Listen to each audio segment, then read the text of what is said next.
gang, get ready to get your flapjacks flipped because everybody's beefing, and don't subscribe because you really don't have to. What are you gonna do by subscribing, right? Exactly. So let's get right to it. I guess welcome back to Disaster Central, everybody.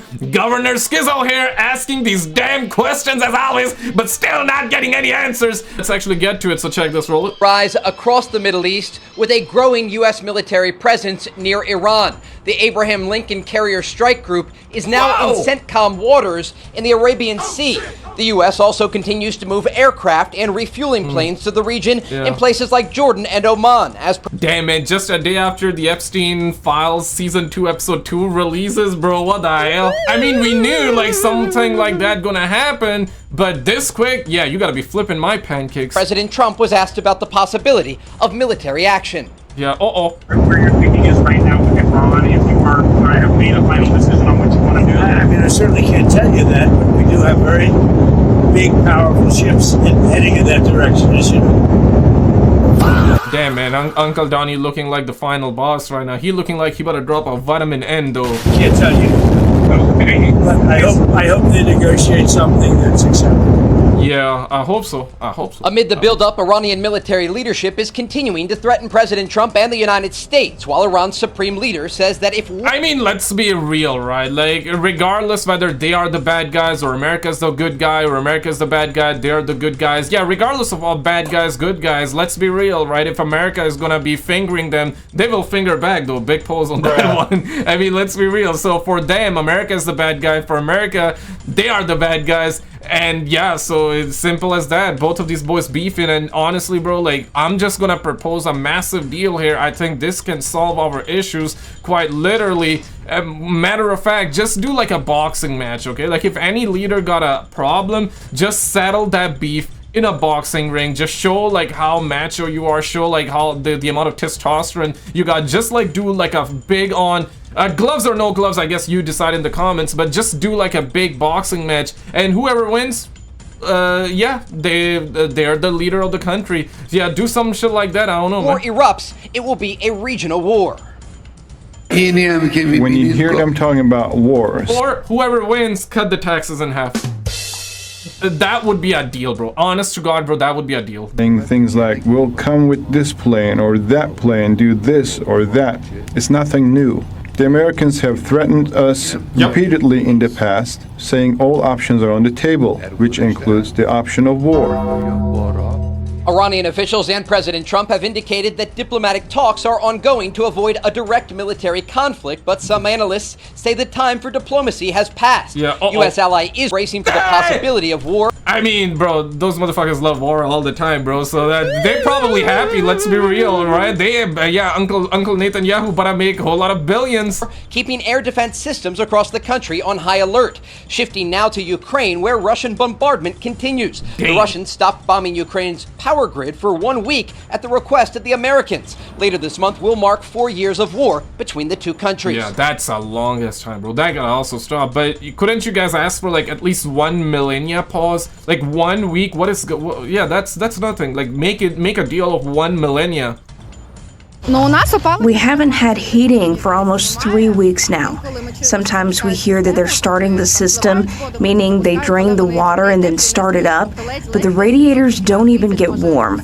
They barely heat up at all, maybe to about 30%, and then everything just runs through the pipes. Yeah, this is what I've been saying, and as one of you said in the last video, it's all shits and giggles until somebody giggles and shits. Like, quite literally, bro. Russian and Ukrainian negotiators are meeting later this week in the UAE to try and advance peace talks. Shannon? All right, Trey, Yeah, peace talk. I don't know about that one. Let me actually show you guys this there. And quickly, though, I need to shout out Aunt Gigi for becoming a for becoming a brand new member on the channel. Shout out to the homie William, DME, Spaz, Jose, Davica. Thank you guys so much for supporting the channel the way you do. Appreciate the love, man. And also shout out to the homie Quick Reaction for the 2 and the homie Modest for the $10 super thanks. Appreciate the love, man. Alright, let's get back to the content here, baby cakes. Check this. Secretary of War Pete Hegseth says all options remain on the table for U.S. action in Iran. We will be prepared to deliver whatever this president expects of the War Department. Yes, that's right. All U.S. military options are on the table, which is terrible news for Iran's leaders, who are grasping at their last straw. Damn, we ended up getting season 2 of Epstein Files just recently, man. That quick, bruh? Cause of power, trying to preserve their despotic regime as the country around them collapses under their leadership. Meanwhile, the president is pondering every conceivable use of force while backing the protesters. And as you're about to see, the people of Iran won't have long to wait. As the U.S. carrier group arrived in the Middle East this week, President Trump boasted about its capabilities. We have a lot of very big, very powerful ships sailing to Iran right now. It would be great if we didn't have to use them. The White House now reportedly considering a range of possible military targets. Yeah, that's after the threat from Trump yesterday. Yeah, that was the B-2, man. That's the one that America used on Iran, right? Like last year, though, almost been a year. Crazy. Oh my God. Yeah, that's the one they used to drop the vitamin B2, right? Bunker buster, double penetration, big pose, big pose with that one. And then we had like the Epstein Files season 1, episode 1, and we learned that Bill Clinton, Bubba, he's the big boy, right? He was the big boss of season 1. He was the main antagonist. And right after that, you know, we saw what happened to Uncle Maduro from Venezuela. And yeah, but what was diabolical was like putting Maduro in the same prison as Diddy, bro. Like, that was crazy work. And we ended up getting season 2 of the Epstein Files. So yeah, let's see, man. The show must go on, I guess. The White House now reportedly considering a range of possible military targets. This comes after the threat from Trump yesterday for Iran to make a deal to limit its missile program, put an end to its nuclear program, cut off aid to its proxies, or face an even bigger attack than the U.S. helped unleash on Iran last year. The buildup comes as Iran reportedly received a new shipment of 1,000 drones and prepares for the possibility of direct conflict. Damn, man, like missile shipments arrive faster than pizza, bro. That's crazy. And I should not be using like pizza as the comparison here.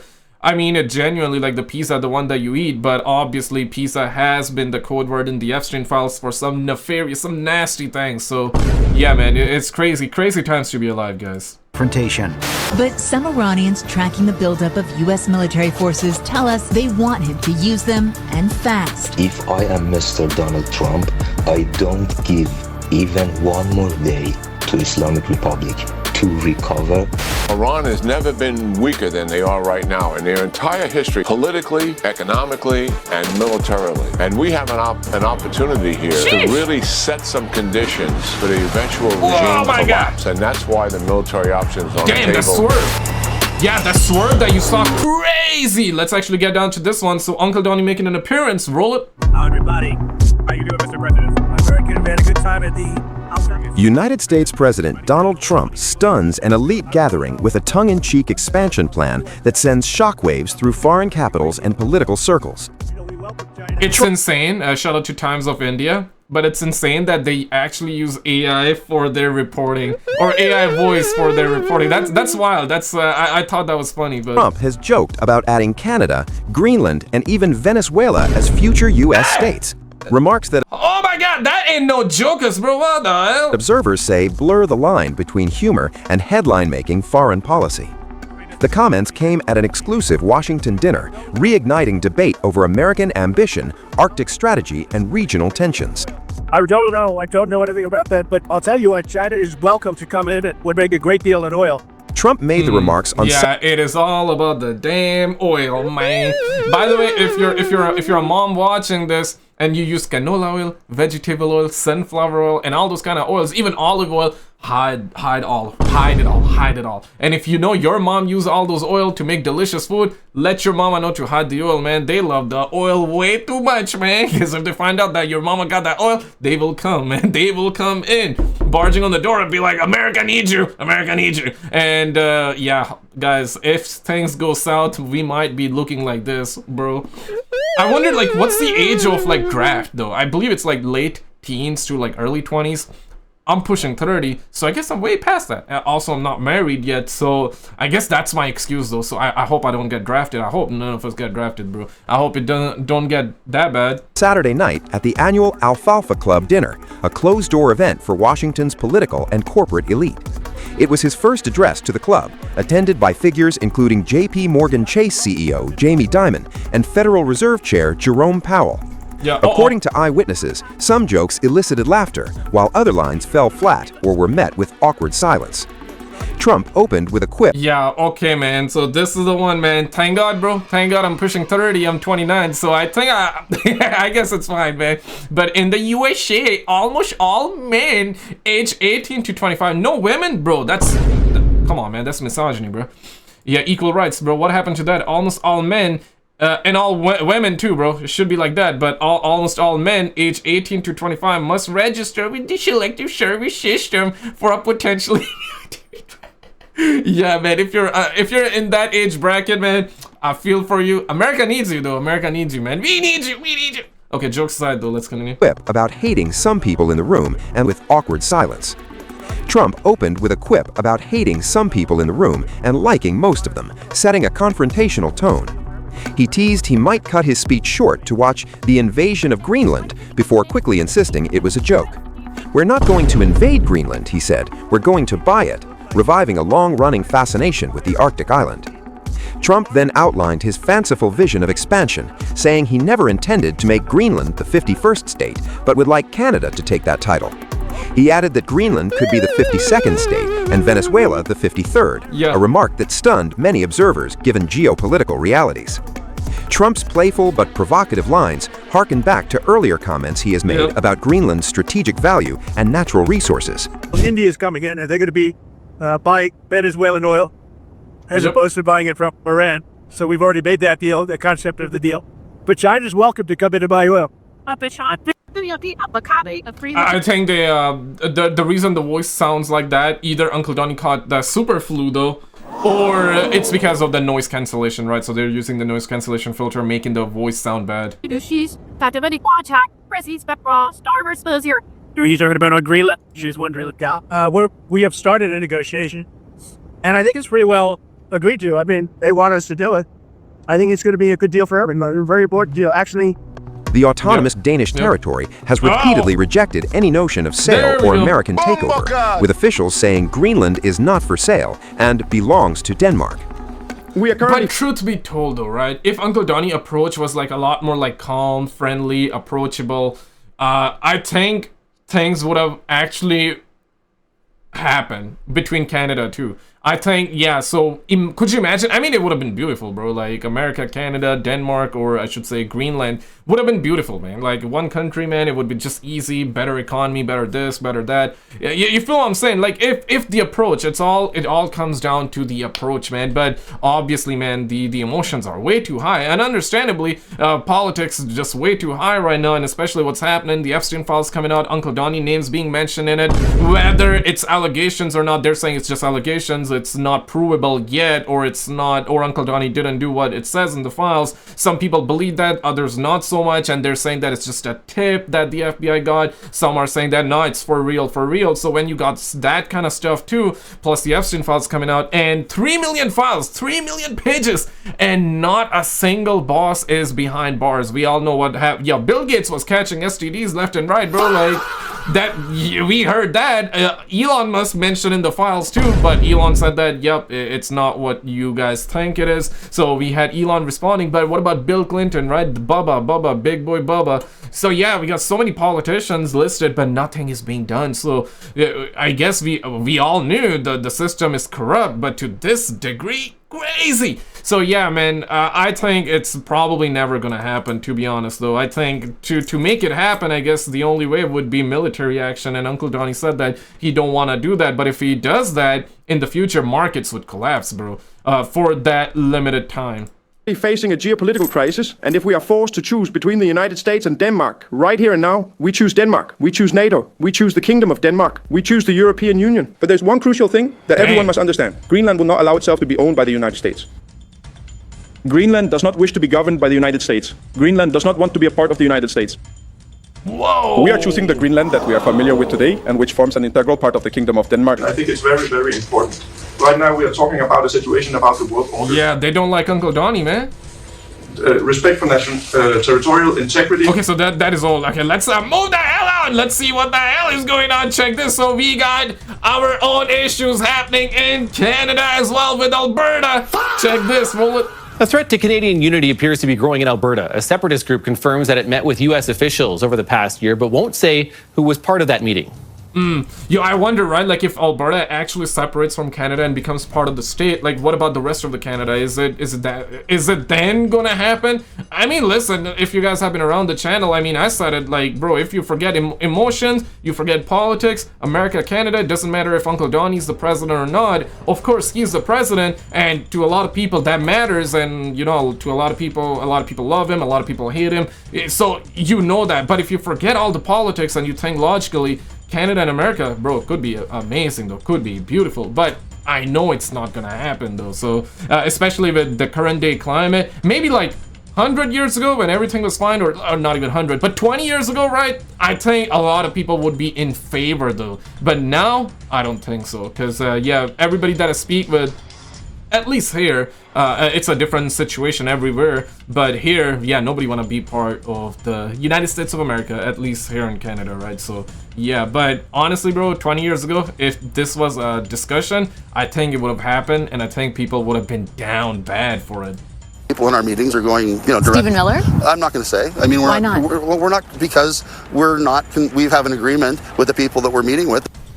The Alberta Prosperity Legal Counsel won't say which members of the Trump administration they have spoken with directly, but that the meeting did not include U.S. President Donald Trump. The group is now looking to create a feasibility study on how an independent Alberta would be able to fund itself. Separatists in Alberta need... Yeah, it looks like they just want to separate. They also don't want to be part of the United States of America. Bruh. 178,000 signatures by May for their petition to trigger a referendum on the province's independence. Joining me now is Jeffrey Rath, General Counsel of the Alberta Independence Petition Project. Jeffrey, he laughing, bro. He laughing, man. Damn, bro. Yeah. So, guys, everybody's beefing. So that's what's happening here in Canada. Let's move down to what the hell is going on with the Epstein files.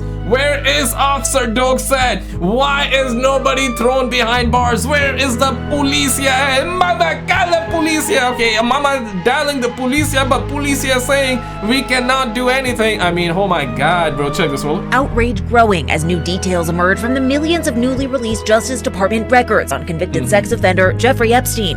They include Epstein's messages with powerful men. In these messages from 2013, the convicted sex offender connecting New York Giants co-owner Steve Tisch with various women. In one exchange, Tisch asked about a woman writing pro or civilian. Damn. In a statement, Tisch acknowledging a brief association where we exchanged emails about adult women, but saying I did not take him up on any of his invitations and never went to his island. As we all know now, he was a terrible person and someone I deeply regret associating with. And amongst the thousands of photos, these never-before-seen images of former Prince Andrew, who was stripped of his royal titles last year over his relationship with Epstein. Now seen here, crouched over a young woman, her face redacted, the date and context of the interaction unclear. Representatives for Andrew have not responded to a request for comment. Now, even UK Prime Minister Keir Starmer is calling for Andrew to testify, saying, I have always said anybody who has got information... Okay, I don't know about it, but was Starmer in the files or not in the files? I don't think he was in the files, but I could be wrong. But was he? I never heard the name, so... should be prepared to share that information in whatever form they are asked to do that. And new information unearthed on what exactly law enforcement knew about Epstein's crimes, including this stunning prosecution memo and draft indictment written nearly 2 decades ago. Across 45 pages, prosecutors in Florida detailing disturbing evidence they gathered against the financier, calling him, quote, a continued danger to the community based upon his continued... Right, yeah, hide your kids, hide your wives, guys, for real, like dead ass, though. So yeah, no, Starmer himself has not been named in the release, Jeffrey. Okay, so far. Yeah, in Season 2, he's not mentioned. But yeah, you never know, man. In Season 3, he might pull up. Yeah, he might pull up in Season 3. So yeah, Season 2 has been kind of bad for a lot of these politicians. Enticement of underage girls. But that 60-count indictment never filed. Instead, Epstein landing a now infamous deal allowing him to plead guilty to lesser state prostitution charges, for which he served just 13 months in a Florida jail. Yeah, and we some know of Epstein's victims now furious with the justice. And obviously there have been conspiracies, and yeah, I don't want to fuel them, but there have been conspiracies. Yeah, I'm not gonna fuel them and then proceeds to talk about it, right, bro? But nah, you probably heard it, and a lot of people bring that up. Yeah, Epstein is still alive! He is alive! He's chilling somewhere in that country, which you cannot name on YouTube. Yeah, every time I try to name, like, videos get, yeah, I see. Okay, I don't even want to talk about it, bro. But I guess, if you know, you know. But, no, but I don't believe he's alive, though. But if he is alive, bro, I guess we're gonna find out in Season 3. Department saying many of their names were left unredacted and exposed in this latest release. Epstein survivor Charlene Rochard telling me the Justice Department has once again violated their privacy. I have seen things that relate to me, and people I know have not been redacted at all. Their full names are out there, and especially Jane Doe's are fully out there. And they asked especially that their names are redacted, and they're just not. They're now asking the Justice Department for a full look at those unreleased files, though there is no word yet on when that might happen. And you said there are three. Probably never. Okay, let's check this out. Meanwhile, Uncle Johnny threatening to sue Trevor Noah over Epstein joke. Roll it. Are you going to sue Trevor Noah? Last night in a post you alluded that something could be coming. Yeah, well, he said that I spent time on Jeffrey Epstein's island. I didn't. I mean, he's a lightweight, this guy. He's a terrible. I think he's terrible. I thought he did a terrible job at the Grammys. I thought the whole Grammys was terrible. I watched part of it. It's not watchable. Yeah. But he was a lousy host. I'd say not as bad as Jimmy Kimmel, but pretty close. Mm-hmm. And no, he made a statement about me and Jeffrey Epstein. I have nothing to do with that. I have nothing to do with Jeffrey Epstein. And in fact, if you look at the DOJ, they announced, they released 3 million pages. It's like this is all they're supposed to be doing.